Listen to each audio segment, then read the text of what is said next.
পূর্ণ আওয়ামী লীগের ফেসিবাদের একটা পরিকল্পনার অংশ হিসেবে মনে হচ্ছে। কারণ ফেসিবাদ বাংলাদেশ থেকে এখনো যায়নি।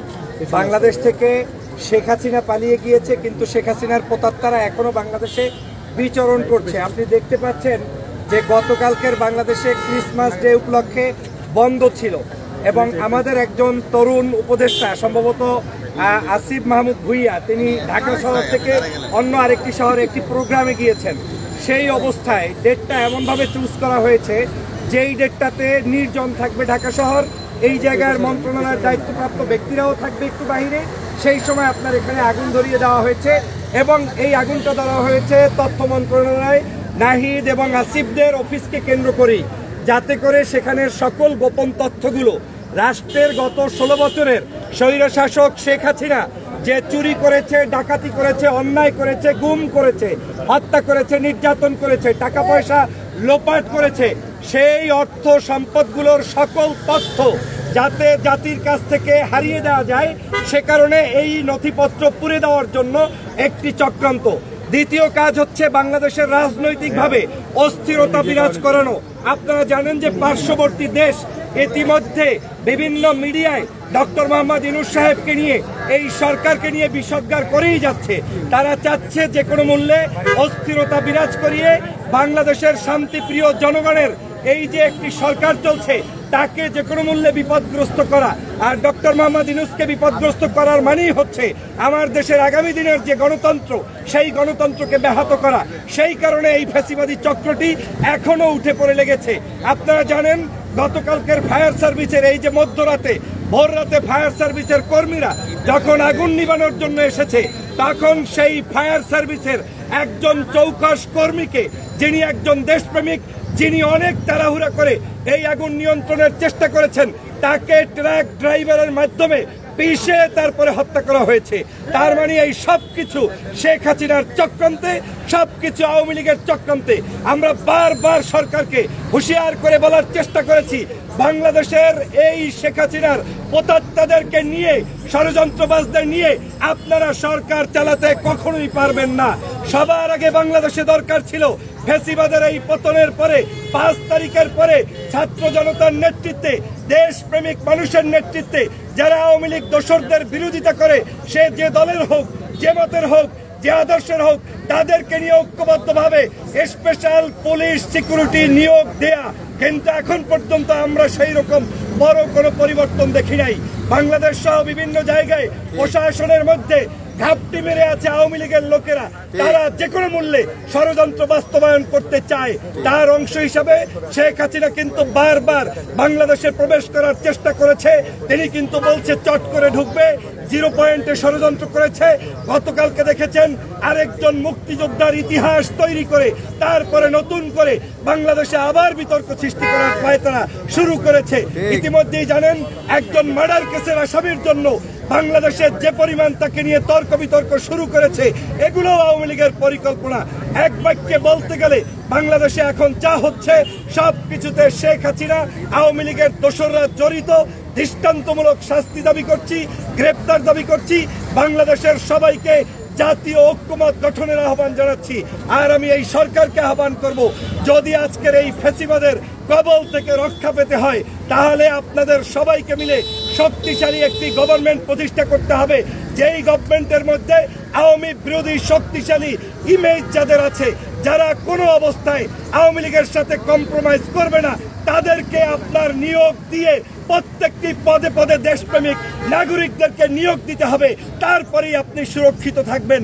না হয় সচিবালয়ের মতো একটি জায়গা আপনি দেখেন পুড়ে ছাই করে ফেলেছে। আজকের এই বাংলাদেশে এটা কখনোই কল্পনা করা যায় না।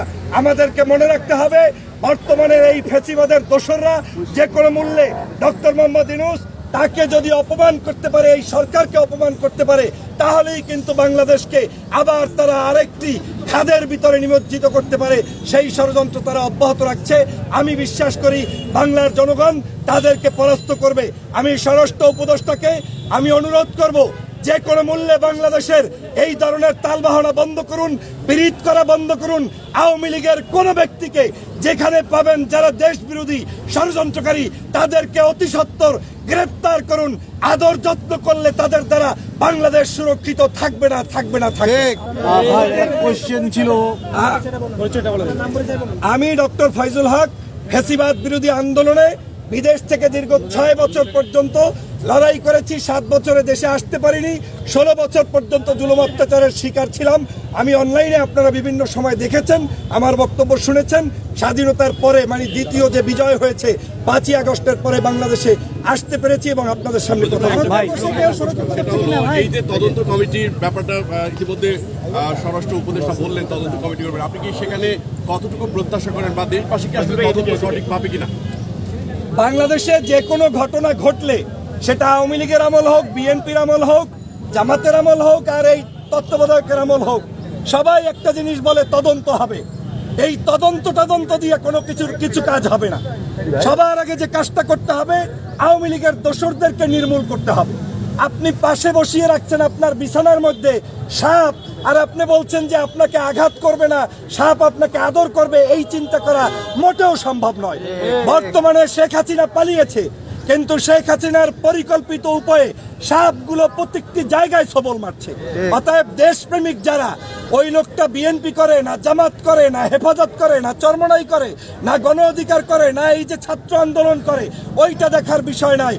আওয়ামী বিরোধী যারাই থাকবে তাদেরকে নিয়ে জাতীয় ঐক্যমতের ভিত্তিতে দেশপ্রেমিক মানুষদেরকে দেশের বিভিন্ন জায়গায় অ্যাপয়েন্টমেন্ট দিতে হবে, চাকরি দিতে হবে। তারপরে আপনি নিরাপদ একটি আবাসস্থল পাবেন, দেশ পাবেন, না হয় পাবেন না। ভাই একটা প্রশ্ন হচ্ছে, আপনি যেটা বললেন, আমি মনে করি আওয়ামী লীগের দোসররা জড়িত আছে। সেটা শুধু সচিবালয় নয়, সচিবালয়ের সামনে, সচিবালয়ের পিছনে, এমনকি আমি যে কথা বলছি আপনার এর মধ্যেও 1-2 জন আওয়ামী লীগের দোসর থাকতেই পারে। অতএব আওয়ামী লীগের দোসরদেরকে সবার আগে চিহ্নিত করে তাদেরকে বিচারের কাঠগড়ায় আনতে হবে। আর তার মূল কারণ হচ্ছে আমরা তাদেরকে ছাড় দিচ্ছি, সে কারণে তারা আমাদের মাঝে বিভিন্ন ধরনের ষড়যন্ত্র করছে, সেটা করতে দেওয়া উচিত নয়। আপনি যেটা বললেন যে হচ্ছে আওয়ামী লীগের দোসর কিংবা সচিবালয়ের যে কর্মকর্তারা আছেন তাদের মধ্যে কেউ থাকতে পারে এই অগ্নিকাণ্ডের ঘটনা, তাহলে বাংলাদেশের যে ইন্টেলিজেন্স আছেন সচিবালয়ের মতো এত গুরুত্বপূর্ণ একটা জায়গায় তারা যে অগ্নিকাণ্ডের ঘটনা ঘটিয়েছে আপনার মতে, সেক্ষেত্রে তারা কি ব্যর্থ? অবশ্যই আমি মনে করি যে বাংলাদেশে গত 16 বছরে চায়ের দোকান থেকে শুরু করে রাষ্ট্রের সর্বোচ্চ রাষ্ট্রপতি পর্যন্ত নিয়োগ হয়েছে শেখ হাসিনার কথায়, আওয়ামী লীগের কথায়। অতএব আপনাকে ভাবতেই হবে যে আপনার সামনে, পিছনে, ডানে, বামে আওয়ামী লীগের দোসর থাকাটা অস্বাভাবিক কিছু নয়। কিন্তু আমি দেশপ্রেমিক কোনো অফিসারকে কটূক্তি করতে চাই না। যারা দেশের জন্য লড়াই করেছেন, আওয়ামী লীগের আমলে হয়তো চাকরি করেছেন, সবাই হয়তো খারাপ নয়, কিন্তু এটা আপনার রাখতেই হবে 16 বছরে যারা বড় বড় জায়গায় গিয়েছে তারা কখনোই শেখ হাসিনার পাও চাটা ছাড়া ওই পদে যেতে পারে নাই। অতএব ওই দোসরদেরকেই চিহ্নিত করে বিচার করা উচিত এবং তারা এখনো সচিবালয়ের মধ্যে অবশ্যই আছে। সচিবালয়ের মধ্যে শুধু নয়, উপদেষ্টাদের আশেপাশে ঘোরপাক খাচ্ছে এবং তারা শুধুমাত্র মুজিব কোডটাকে পরিবর্তন করেছে, আর কিছু পরিবর্তন। ভাই আরেকটা প্রশ্ন হচ্ছে, আপনি বললেন যে হচ্ছে বাংলাদেশের প্রত্যেকটি সেক্টর থেকে আওয়ামী লীগকে সরিয়ে দেশপ্রেমিকদের আনতে হবে, তার মানে কি আপনি বলতে চাচ্ছেন যে আওয়ামী লীগ বাদে যারা আছে সবাই দেশপ্রেমিক আর আওয়ামী লীগ হচ্ছে দেশদ্রোহী? আমি স্পষ্ট করে বলছি, গত 16 বছরে আওয়ামী লীগ দেশ বিরোধী কর্মকাণ্ড করেছে, আওয়ামী লীগ নাটক করেছে, আওয়ামী লীগ এই দেশের মানুষের উপরে অত্যাচার করেছে। সর্বশেষ 2024-এ তারা আমার এই বাংলাদেশের নাগরিকদের কাছে আপনার খুনি হিসেবে সাব্যস্ত হয়েছে, তারা মানুষদেরকে খুন করেছে।